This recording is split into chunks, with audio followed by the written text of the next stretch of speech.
Hi, I'm Catherine Gray, founder of She Angel Investors and co-founder of the She Angels Foundation. I'm also the podcast host of Invest in Her and an award-winning producer, author, and TEDx speaker. Our show, Invest in Her, features phenomenal female founders and funders. As you know, women receive less than 2% of venture capital funding. Our series is about accelerating the funding of women by connecting them to funding resources. Let's meet today's guest. Hello, and welcome to this week's edition of Invest in Her. I'm your host, Catherine Gray, founder of She Angel Investors and co-founder of the She Angels Foundation. Also just produced the movie Show Her the Money, and we just launched the Silicon Valley Women Founders Fund, where I'm a general partner with John Majeski. So it's a busy year this year, and we are super excited to have Invest in Her today with an amazing guest. She's starting the new Harbor Fund, which is going to be a creative way for philanthropists to participate in investing in movies. How exciting is that? She is also the Director of Client Relations at Capita Financial Network. Please welcome to the show, Lindsay Hadley. Hi, Lindsay. How are you? Hi, Catherine. Thanks so much for having me on. I really appreciate it. Good to have you on. We were so lucky to meet at the panel called Purpose and Profit at the SIE event here in Los Angeles recently, which was awesome. And got to know each other, that we were kind of in the same space, trying to help women, especially in this space, to raise money. And you are launching this really cool creative Harbor Fund, which is kind of like a really groundbreaking fund, teaching people that are typically philanthropists how to use their DAFs and other means to fund major movies, right? I mean, this is so exciting. Thank you, Catherine. Yes. There's been a lot of people in the recent years, it's kind of an idea as time has come, starting to recognize that leveraging philanthropic dollars for film and television is a really useful utility when we think about impact, because at the end of the day, as jaded as we can get about the Hollywood world, they are the most powerful PR engine in the world. And movies and TV shows do influence culture. In fact, those are the kings and queens of our Western culture.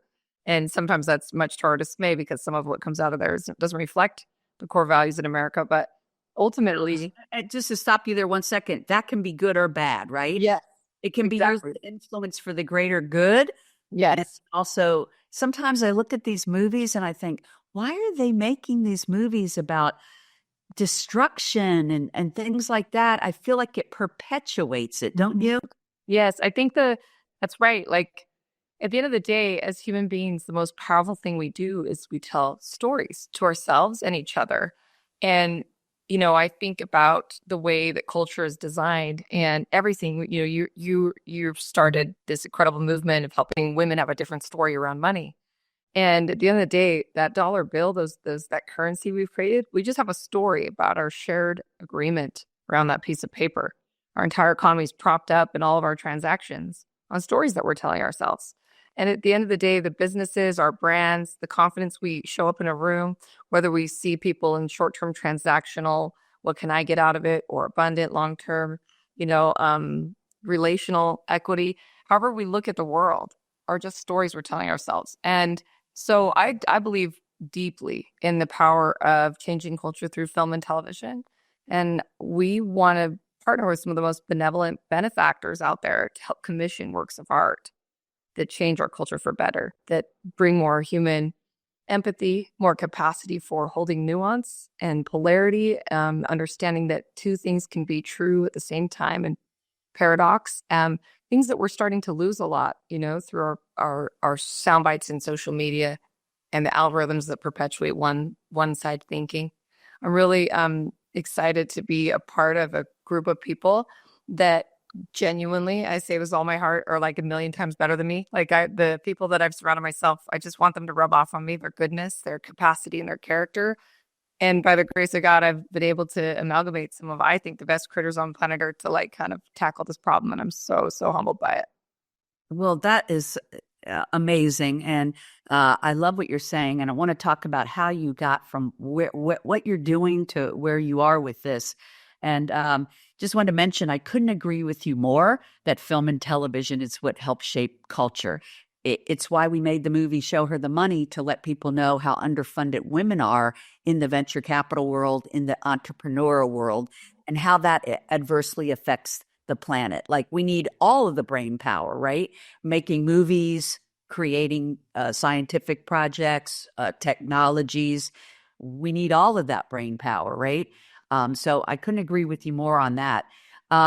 I want to talk about your background, because you have such an incredible background that brought you to here. And then later in the show, I want to talk about the movies that you're working on. You have such great big name Hollywood celebrities involved in this project, which is very exciting. But first, so you're coming to us from Utah. Tell me a little bit about yourself. Did you grow up there?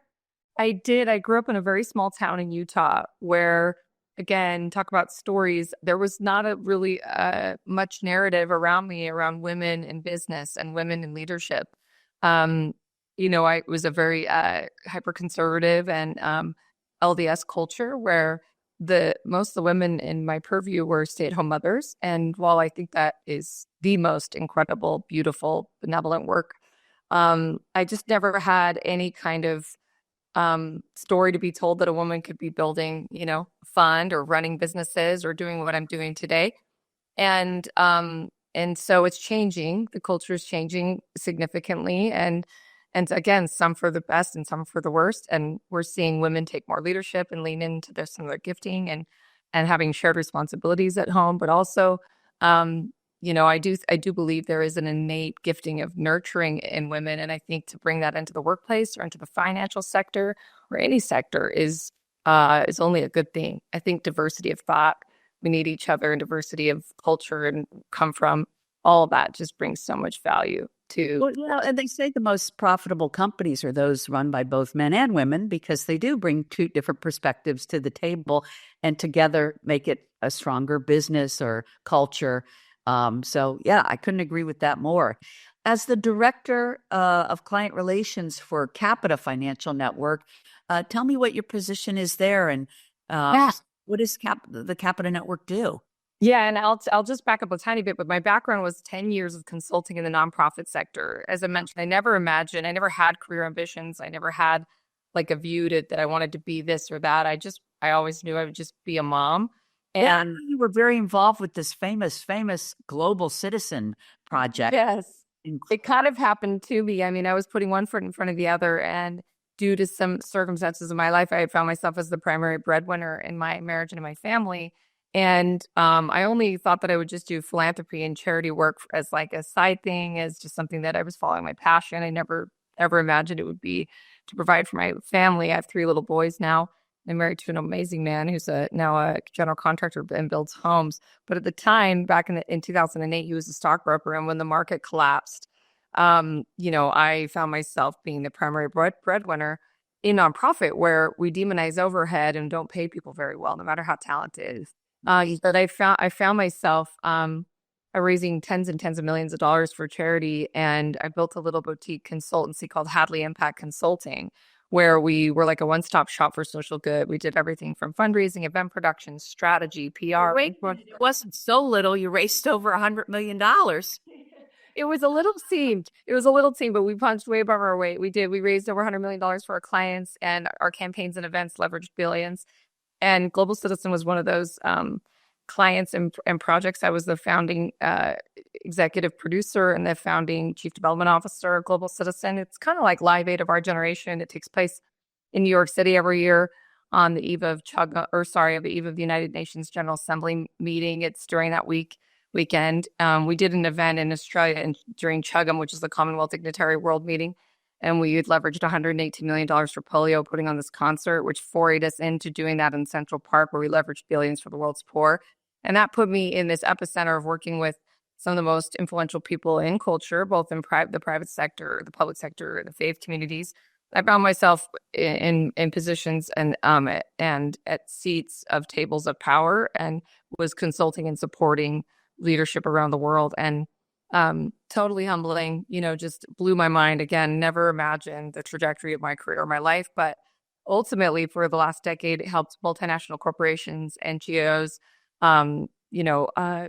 religious institutions, high profile individuals like celebrities and otherwise, and even multilateral, like, governmental organizations. So I found myself really up to all kinds of amazing capers with amazing people doing all kinds of good in the world.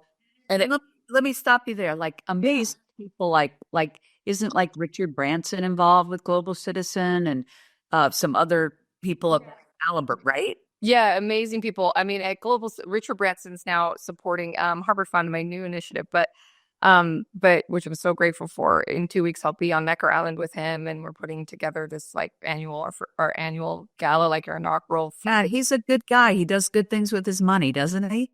I mean, I've been super impressed by him, and I think that anyone in that kind of leadership position to make it about impact and blessing the world is what a gift to society.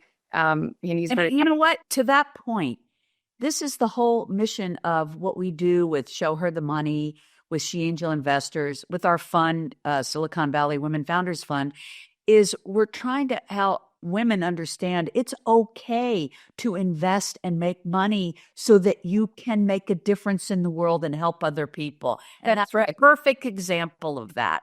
Exactly. That's absolutely. It doesn't have to just be charity, right? No. In fact, private sector is a very effective tool to be a steward of resources that can affect change. Yes. And actually, I'm desperately always trying to campaign for nonprofit sector to use more private sector thinking and for-profit thinking. I actually really don't appreciate the term nonprofit. I actually think I agree with you. I think they should be called for-purpose organizations. I love that. We've got to change that. We really should. We really should, because we need to use the same levers that we use in the private sector, like spend money on talent, reward, and in meritocracy where there's value created. We need to take risks, and we need to spend money on marketing. All things that we know, if you had your hands tied behind your back in the private sector to do that, you would utterly fail. And so we always wonder why the nonprofit sector doesn't really have the level of impact. Well, when you make it play by a different rule book, it'll suffer deeply. And I actually made this is kind of the foray into what I'm doing now, but about 2 years ago, I was turning 40, and I was like, man, I'm tired of this eat what you kill consulting world. I mean, I loved it. And I selected the most incredible human beings and this really breadth of skill set and knowledge in different verticals, and really felt grateful for the journey. But I was tired of the eat what you kill model in consulting. And I wanted to build something that had a perpetual structure that actually could, compound and be exponential over time in financial purview for myself. And so talking about abundance, right? Just as a woman being like, wait a minute, I'm operating at the highest levels in my industry. Why am I still not making very much money? I need to rethink. I need to think some new thoughts. So I actually approached Michael Littledyke, who's the founder of Capita Financial Network. It's an RIA based in Utah, and he's managing just under $2 billion a year, his firm. And I said, hey, you know me, you know my skills. Like, do you ever have like a potential job for me? And he said, write your job description. And he and Cassie Byers, who's the CEO who hired me ultimately, were so wonderful in letting me like play to my strengths and also adapt for my weaknesses. And they have the most incredible team and culture. And they've been so generous with letting me do what I love to do best, which is to network, gather people, create experiences, create deep relational bonds and trust equity in others.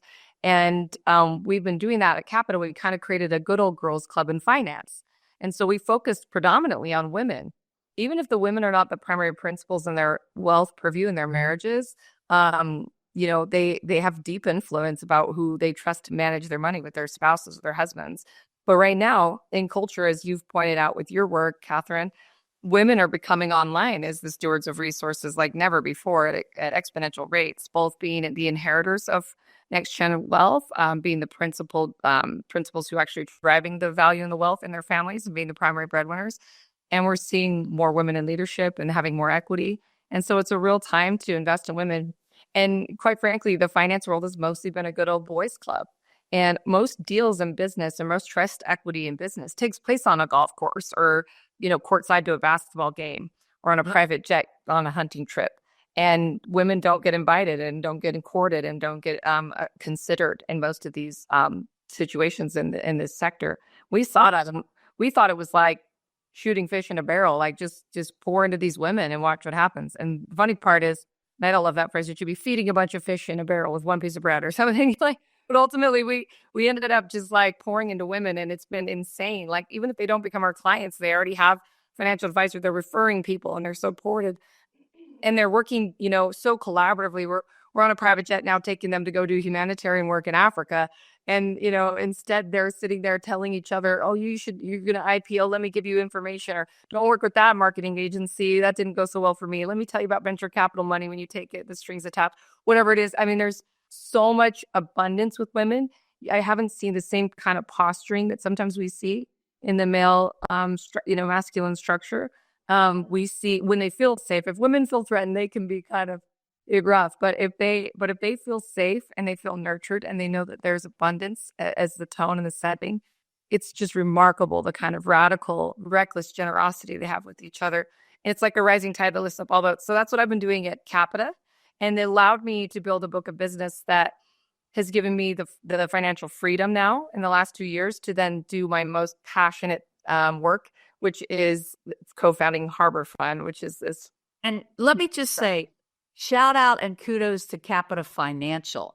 Yes. Having the vision to see women are coming into trillions of dollars in the coming decade, and that they need women, smart women, representatives at their entity like you, to bring in the women and create a safe space and community. So no wonder they're successful, that they're visionaries to see how to address what is ultimately coming.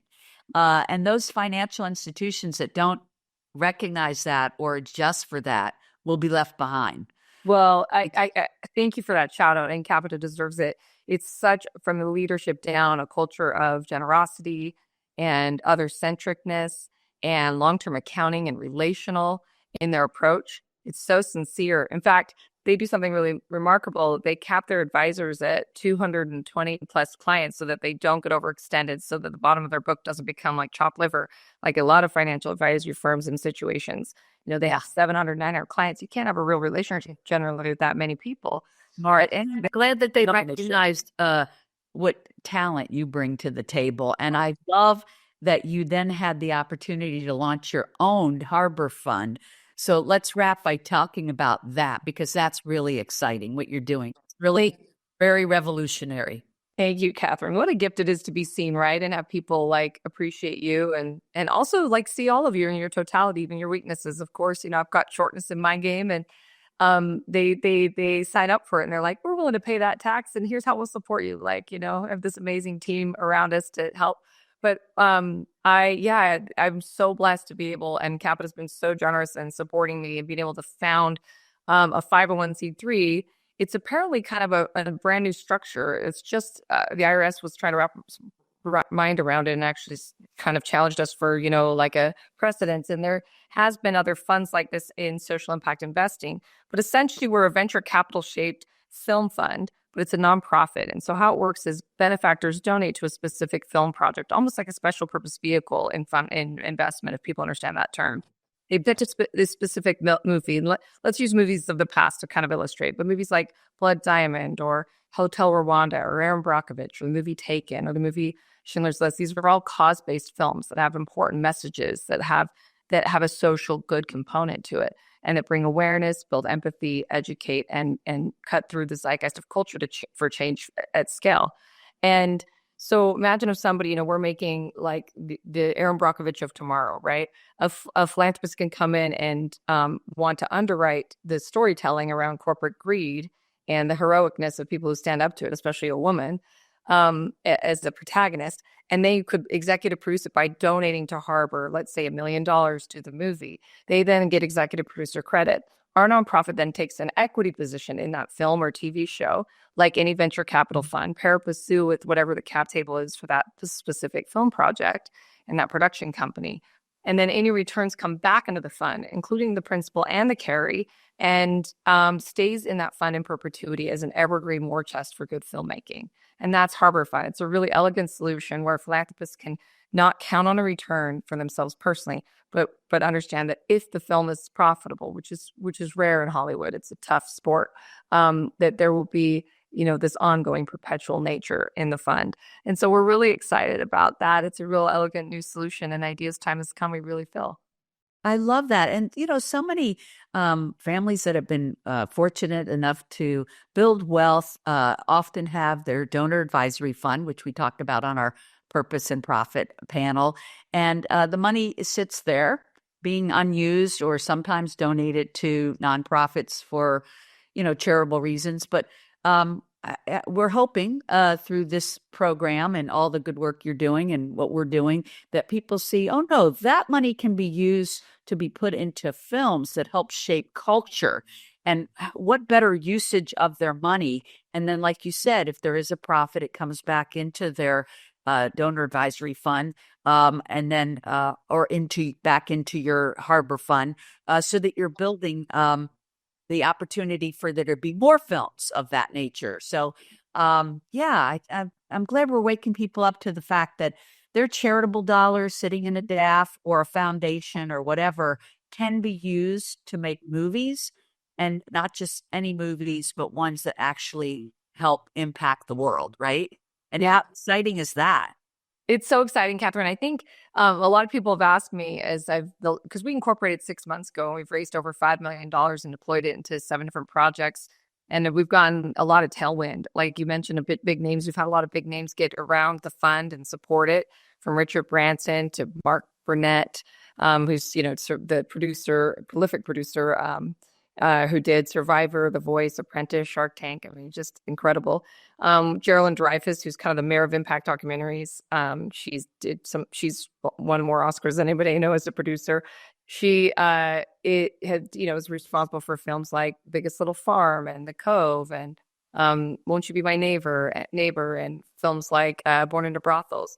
And she's done her 200 IMDb credits. We have people like the senior vice president of Paramount Pictures, Tony Bone, and people like Patty Jenkins, the director of Wonder Woman. And in addition to that, we have A-list celebrities like Jared Butler and Katie Couric as a journalist, and people like David Oyelowo. We're so lucky to have these amazing people galvanizing around the fund and attending our events and participating. We're making films with people like, Leonardo DiCaprio and Matt Damon and Ben Affleck, and so excited about these big names who are validating this structure and the elegance of it. What's really exciting to me is historically, philanthropists, people have asked me why now? Why has no one ever done this? What is it? Because it kind of seems dumb smart, this idea.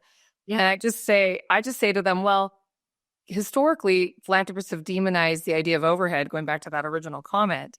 And the idea of a Leonardo DiCaprio getting his $17 million appearance fee in Blood Diamond, they couldn't stomach the idea of writing a philanthropic check for that. And the reality is, though, because Leo was in that movie and because it had the best writers and producers and production and marketing value behind it, the whole world saw that movie. And as a result, it literally changed the landscape of how we mine today and the ethical supply chain of the mining industry. De Beers changed their policies at a global scale because of that movie. I was recently speaking to the executives at UNICEF, and the movie Lion that Nicole Kidman is in, that Dev Patel starred in, where he was a little boy from India that got adopted, and his family, he was placed in an orphanage due to poverty. And so he goes back and tries to find his family of origin through this heroic hero's journey of finding and coming to himself. And that movie was seen by some executives at UNICEF, and as a result, changed the way they care for vulnerable children. They created a program called the Lion Project, named after the movie, which I don't believe Nicole Kidman or Dev Patel are even aware of, and have gotten 1.2 million children back into their families out of institutional care, to their families of origin, by supporting through prevention, reunification, and adoption. And I just love that film can have that kind of impact at scale. I mean, if you think about the movies and this way they've made you see the world, I have scenes in Shawshank Redemption and in Schindler's List and in Gone with the Wind and in movies like Dances with Wolves that have seared into me values that I can never forget. One of my favorite lines of all time is from the movie Les Miserables. Although I'd seen the play and listened to the music, There's something about the delivery on screen at scale of Hugh Jackman and the line when he says to love another person is to see the face of God. It like literally shifted my life. And I'm so passionate about this because I really believe if we can tell better stories, it both reflects who we are as a people, but also the stories can also change us internally. And this beautiful virtuous cycle is what we're trying to go after. Movies and television so powerful, and a lot of people probably are using their philanthropic dollars for great causes, but not even realizing that things like Harbor Fund exist where they could put money into making films about something that they're also very passionate about, Right. with some top name entertainment that they probably would never have access to. So very exciting, this project that you've launched. People can check out Harbor Fund. What's the best way for people to reach you, Lindsay? Yeah, if you go to harbor-fund.org, or you can also find me, I'm Lindsay S. Hadley on Instagram or LinkedIn, Lindsay Smoot Hadley. My maiden name is Smoot, so Lindsay Smoot Hadley on LinkedIn, and connect with me. We'd love to learn more about you, and we'd love to have your story be a part of ours. Great. Well, and for those that are just listening and not watching today, Lindsay spells her name Lindsay, and then it's Hadley, Hadley. We appreciate everybody tuning in today. What amazing guest you are. And Catherine, the work you do, just going to be cheering you on. For those that want to find Lindsay, look her up on LinkedIn. You can also find me, Catherine Gray, Catherine with a C, Gray with an A, on LinkedIn. And then, of course, we have sheangelinvestors.com site. And you can also check out both showherthemoneymovie.com and also our Silicon Valley Women Founders Fund. We are all about perpetuating women into the venture capital space and into entrepreneurship, and helping women to succeed in that arena. So the world will be a better place if everybody has an opportunity to build wealth, make impact, and help women be able to create their innovations that will impact the planet. So thank you, Lindsay, for the great work you're doing. Thank you, everybody, for tuning in. Make it a great week.